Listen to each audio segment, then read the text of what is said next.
میں یہ سمجھتا ہوں اگر ہماری مائیں صحیح ہو جائیں، ان کی گود سے آج بھی اللہ کے ولی پیدا ہو سکتے۔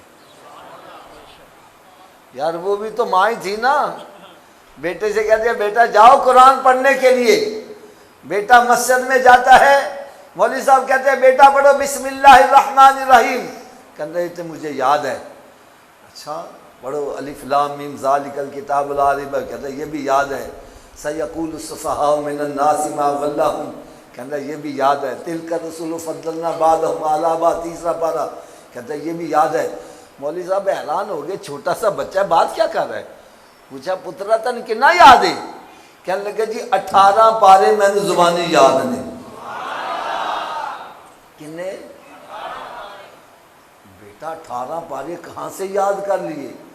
کہنے لگے میری والدہ ماجدہ 18 پاروں کی حافظہ ہیں، وہ دودھ پلاتی رہتی تھی، قرآن پڑھتی رہتی، میں نے ماں کی گود سے ہی 18 پارے یاد کر لیے۔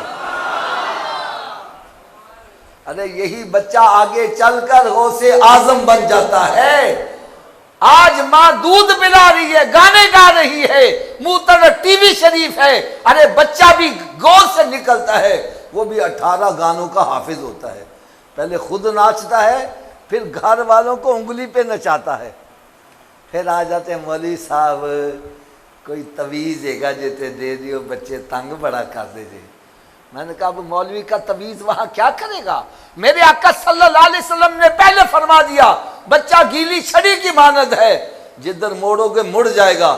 میں نے کہا جب موڑنے کی باری تھی گانے باجے کی طرف موڑ دیا ہے، اب چھڑی سوکھ گئی ہے، سیدھی کیسے ہو جائے؟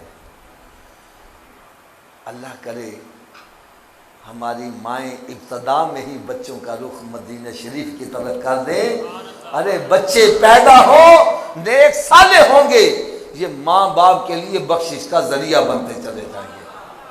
میری آپ سب سے ایک مدنی التجا ہے، ہر بندہ کوشش کرتا ہے میرا بیٹا ڈاکٹر بنے، انجینئر بنے، ضرور بناؤ، ہمیں ڈاکٹروں کی بھی لوڑ ہے، انجینئروں کی بھی لوڑ ہے، لیکن میں چاہتا ہوں آپ کا بیٹا ڈاکٹر بعد میں ہو، عاشق رسول پہلے ہونا چاہیے، وہ نمازی بھی ہونا چاہیے۔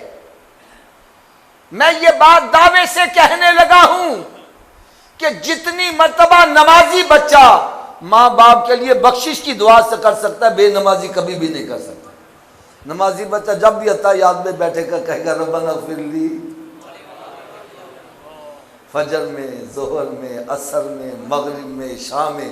میں کہتا ہوں آپ کی پوری منڈی فیض آباد میں جو سب سے بڑا کنجوس آدمی ہے، اس کے دروازے پر 5 مرتبہ جا کے صدا لگاؤ، اس کو بھی کچھ نہ کچھ دینا پڑ جائے گا۔ تو جو ارحم الراحمین کی بارگاہ میں 5 مرتبہ حاضر ہو کے بار بار تکرار کر رہا ہے ربنا اغفر لی ولوالدی، میں کہتا ہوں رب تعالیٰ اس کے ماں باپ کی قبر کو جنت کے باغوں میں باغ کیوں نہیں بنائے گا؟ اس لیے خدا را خود بھی نمازی بنو، اپنے گھر والوں کو بھی نمازی بناؤ، اور کثرت کے ساتھ درود پاک پڑھا کرو۔ اللہ تعالیٰ مجھے اور آپ سب کو عمل کرنے کی توفیق عطا فرمائے۔